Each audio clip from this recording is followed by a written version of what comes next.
होली की हार्दिक शुभकामनाओं के साथ मैं नितेश सिंह निर्मल हमारे देश के तमाम भोजपुरी प्रेमियों को लाखों बार नमस्कार करता हूं और अबकी के होली के हुल्लड़ को और भी खुशनुमा बनाने के लिए सिर्फ एंगल चैनल पर लेकर आया हूं कुमार रमेश के द्वारा प्रस्तुत की गई होली स्पेशल कार्यक्रम जिसका नाम है लहर लूटला। तो भाई लहर लूटने का इससे अच्छा मौका और कहाँ मिलेगा जब होली का रोमांटिक त्योहार हो, साथ ही फागुन की बसंती बयार हो और उसमें भी रंग अबीर की बौछार हो और ऐसे में आप भोजपुरिया प्रेमियों का प्यार हो। तो एंगल चैनल के इस स्पेशल कार्यक्रम लहर लूटला में आज हम आपको दिखाने जा रहे हैं जगह जगह की गर्मा गर्म और स्पेशल खबरें। और खबरों में सबसे पहले पायदान पे है धोनिया और सानिया का हॉट न्यूज जो अभी अभी मिली है कि धोनिया ने सानिया को डाल दिया है।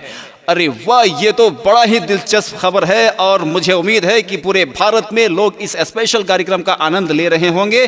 तो हम आपको जल्द से जल्द दिखाना चाहते हैं वो वीडियो क्लिप जो सिर्फ एंगल चैनल के पास है। खबरों में और भी हैं कई गर्मा गर्म खबरें जो हम दिखाएंगे, मगर सबसे पहले धोनिया और सानिया का ये हॉट न्यूज। बस देखते रहिए हमारा स्पेशल कार्यक्रम लहर लूटला। यह है रंग फगुआ ब्लास्ट।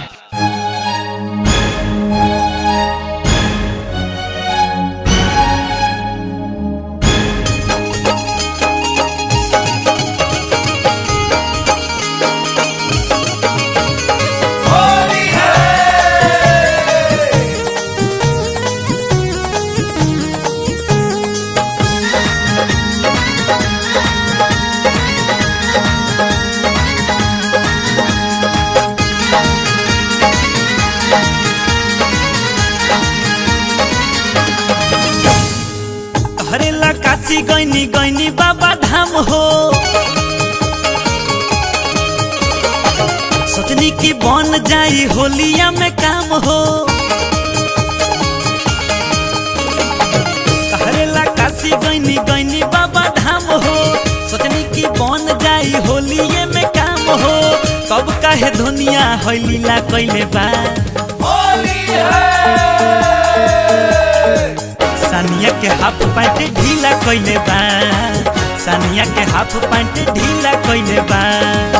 आही दादा होई देखा गीला कइले बा, आही दादा होई देखा गीला कइले बा।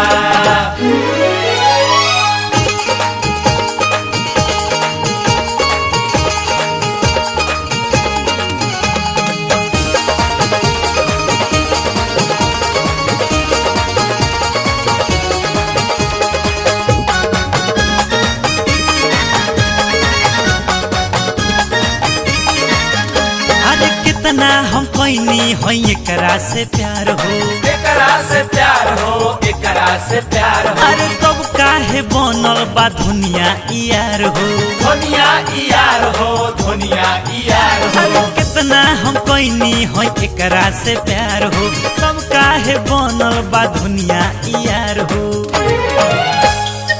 अब नहीं बाची दादा हमारो परान हो, अब नहीं बाची दादा हमारो परान हो। रंग देला सोलिया में इनकर समान हो। एगो देखो लाल एगो पीला कइले बा होली है। सानिया के हाफ पैंट ढीला कइले बा, सानिया के हाफ पैंट ढीला कइले बा। आही दादा होई देखा गीला कइले बा, आही दादा होई देखा गीला कइले बा।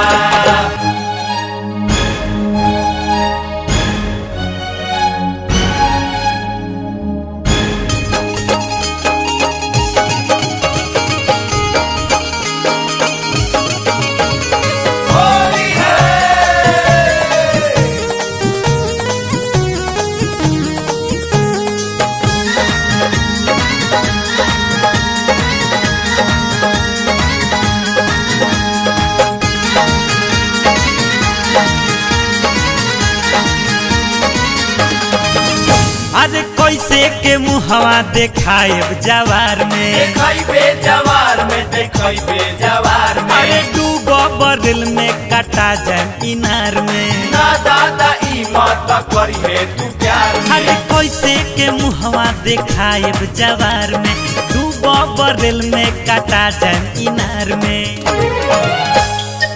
सुननी की धुनिया के बाद दीपिका से लफड़ा सुननी की धुनिया के बाद दीपिका से लफड़ा सोचनी की टोर गइल धुनिया से खतरा तब काहे फेरू रसलीला कइले बा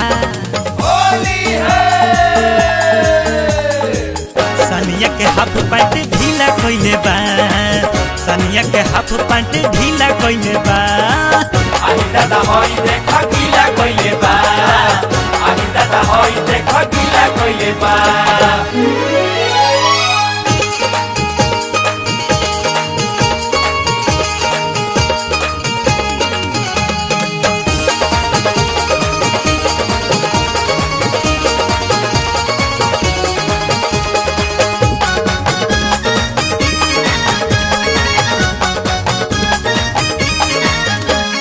सनिया के चक्कर में अब नहीं परम कहतारे रे ठीक कहतारे दीपिका के संगे में 60 काठ करम कहतारे रे ठीक कहतारे अरे सनिया के चक्कर में अब नहीं परम दीपिका के संगे में 60 काठ करब संजय सने ही भाई बतिया चला दो